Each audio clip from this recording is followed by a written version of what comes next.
শিক্ষার্থী আন্দোলনে হত্যার তদন্ত শিগগিরই শুরু করবে জাতিসংঘ।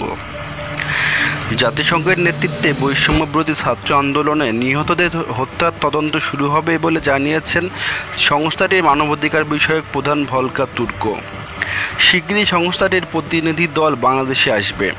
এ নিয়ে অন্তর্বর্তী সরকারের প্রধান উপদেষ্টা ডক্টর মোহাম্মদ ইউনূসের সঙ্গে ফোনে কথা বলেছেন জাতিসংঘের মানবাধিকার প্রধান ভলকার তুর্ক। বুধবার 14 আগস্ট তাদের মধ্যে ফোন আলাপ হয়েছে বলে জানিয়েছেন প্রধান উপদেষ্টার প্রেস সচিব শফিকুল আলম। প্রধান উপদেষ্টা প্রেস উইংয়ের পাঠানো এক বার্তায় এ তথ্য জানানো হয়েছে।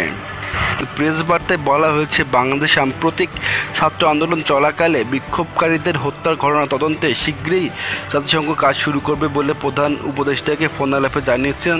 তদন্ত কাজ শুরু করতে একটি বিশেষ দল অচিরেই বাংলাদেশ সফর করবে।